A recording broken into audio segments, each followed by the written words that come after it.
안녕하세요. 오늘 저희와 함께 살펴볼 내용은요, 한 주요 정당, 바로 국민의힘을 둘러싼 매우 무거운 의혹들입니다. 이게 불법 정치자금 문제부터 시작해서요, 특정 종교단체의 조직적인 당원 가입 개입, 심지어는 헌정 질서와 관련된 중대 행위 방해 혐의까지 나오고 있어서요, 그 파장이 만만치 않아 보입니다. 정당의 존립 가능성까지도 막 거론되는 상황이니까요. 네, 그렇습니다. 이게 단순히 정치 공방 차원을 넘어서는 문제인 게 헌법이 규정한 민주적 기본 질서 위배 여부가 이제 핵심 쟁점으로 떠오르고 있거든요. 만약에 정당 활동이 이 질서에 어긋난다, 이렇게 판단되면 헌법에 따라서 해산될 수도 있다는 점에서 사안의 무게감이 상당하다고 할 수 있습니다.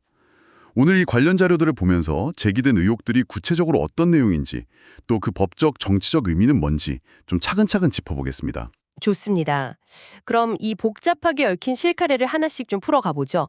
가장 먼저 역시 논란의 중심에 있는 거죠. 특정 종교단체와 관련된 불법 정치자금 문제, 이거부터 들여다볼까요? 네, 그게 바로 통일교로부터 거액의 불법 자금이 국민의힘 측으로 흘러들어갔다, 이런 의혹입니다. 특히 현재 구속 상태인 권성동 의원이 그 핵심 인물로 지목되고 있는 상황이죠. 자료들을 보면 특검 쪽에서는 권 의원이 받았다고 알려진 그 1억 원 외에도 추가적으로 더 큰 자금을 받은 정황을 포착한 것 같아요. 대선 전후 시점에 권 의원이 통일교 한학자 총재를 찾아가서 큰 절을 올리고 쇼핑백을 팔았다. 이 사실 자체는 양쪽 다 인정하고 있는 거죠. 맞습니다. 거기까지는 인정하는데 그 쇼핑백 내용물에 대해서는 주장이 완전히 엇갈리고 있어요. 한 총재 측은 그냥 세뱃돈이었다 이렇게 말하고 권 의원 측은 넥타이가 들어있었다고 주장하거든요. 근데 이게 액수가 명확하지 않은 물품을 주고받았다는 사실 자체만으로도 불법 자금 수수 의혹을 더 짙게 만드는 부분이죠. 특히 특검은 이 쇼핑백에 최소 수억 원이 담겨 있었을 가능성, 여기에 무게를 두고 수사 중인 것으로 알려졌습니다. 여기서 정말 좀 주목해야 할 디테일이 하나 있잖아요.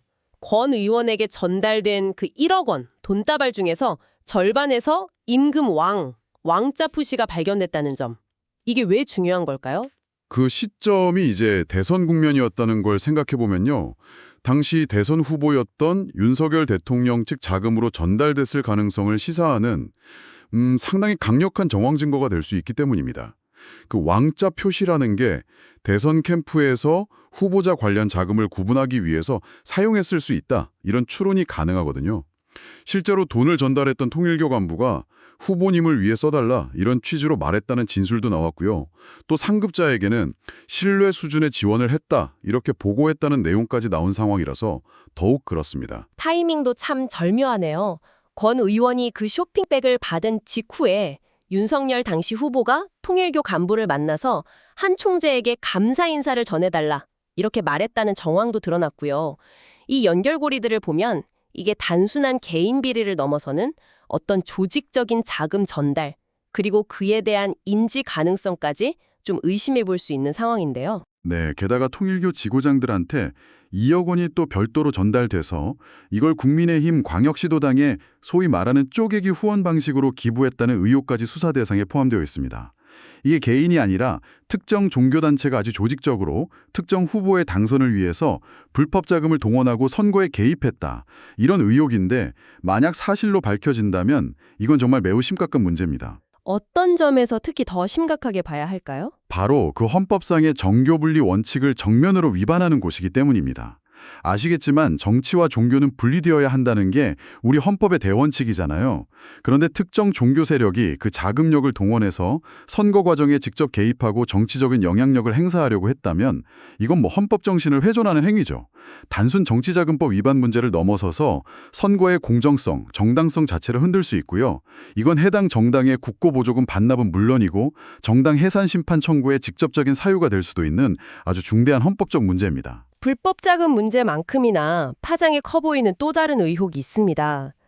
바로 통일교 신도들의 조직적인 국민의힘 당원 가입 문제인데요.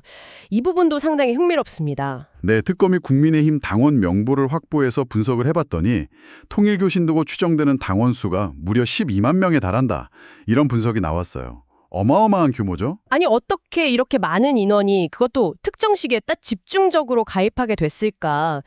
당연히 그 배경에 관심이 쏠릴 수밖에 없는데요. 여기에는 김건희 여사의 요청이 있었다, 이런 의혹이 제기되고 있습니다. 그러니까 국민의힘 당대표 선거를 앞두고 김 여사가 특정 후보, 즉 권성동 의원을 당선시키기 위해서 통일교 측에 도움을 요청했고, 한학자 총재의 지시 아래 신도들의 조직적인 당원 가입이 이루어졌다. 이게 특검의 시각이라는 거죠. 이 의혹의 핵심은 역시 조직성 그리고 강제성 여부입니다.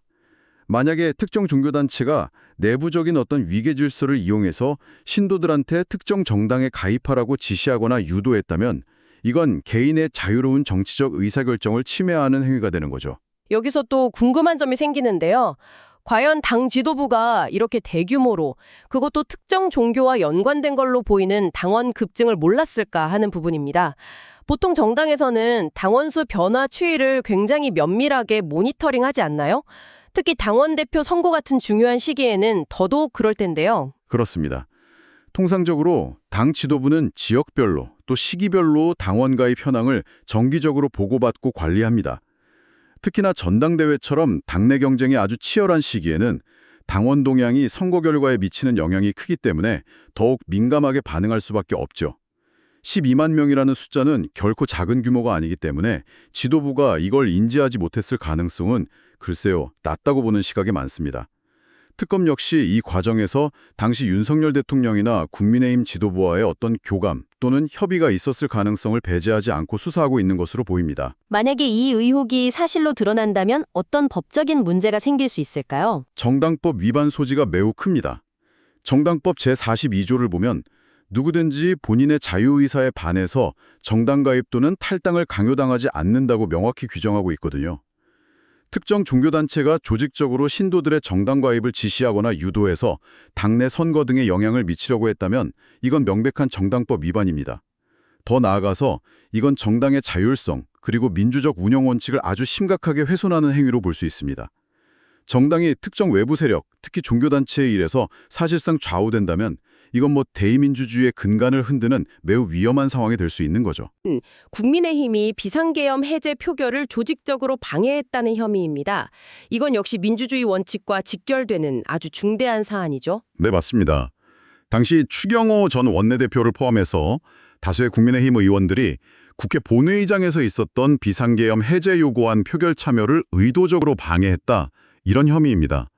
이게 단순히 개인적인 판단에 따른 불참이 아니라 당 차원에서 조직적으로 이루어졌다. 이런 의혹이 제기된 상태인 거죠. 구체적으로 어떤 방식으로 방해를 했다는 건가요? 특검 수사 내용을 좀 보면요. 비상의원총회 장소를 여러 차례 고의로 변경한다거나 시간을 끄는 등의 방식으로 소속 의원들이 본회의장 표결에 참여하지 못하도록 물리적으로나 시간적으로 방해했다는 혐의를 받고 있습니다. 이 행위가 왜 그렇게까지 심각하게 받아들여지는 걸까요? 이걸 이제 헌법적 차원에서 봐야 합니다. 국회는 헌법에 따라서 위헌적이거나 위법적인 비상계엄이 선포됐을 때 이걸 해제할 수 있는 유일한 기관입니다. 그리고 국회의원은 개개인이 헌법기관으로서 이런 헌법수호 책무를 지니고 있고요. 계엄 해제 요구안 표결은 국회의 아주 고유하고도 중대한 권한 행사인데 이걸 정당 차원에서 조직적으로 방해했다는 것은 국회의 기능을 마비시키고 헌법 질서를 정면으로 위협하는 행위로 간주될 수 있습니다. 아, 그러니까 단순한 직무유기 수준을 넘어서는 문제라는 거군요. 그렇습니다. 일부에서는 이걸 단순한 표결 방해를 넘어서 사실상 위헌적인 계엄 상태를 용인하거나 유지하려는 시도, 즉 내란 동조 행위에 해당할 수 있다는 아주 엄중한 법적 평가까지 내놓고 있습니다. 민주주의를 수호해야 할 정당이 오히려 민주 헌정 질서를 파괴하는 행위에 가담했다는 비판을 피하기 어려운 부분이죠. 자, 그럼 지금까지 살펴본 이 세 가지 핵심 의혹들, 특정 종교단체 연루된 불법 정치자금, 또 조직적인 당원 가입, 그리고 계엄 해제 표결 방해, 이 모든 것들을 종합적으로 보면 어떤 그림이 그려질까요? 각각의 사안도 참 심각하지만 이게 서로 연결되어 있다는 점이 더욱 우려스러운데요. 맞습니다. 이 세 가지 의혹은 개별적으로 봐도 정당의 존립 근거를 위협할 수 있는 중대한 사안들인데요. 이걸 함께 놓고 보면 더욱 심각한 의미를 갖게 됩니다.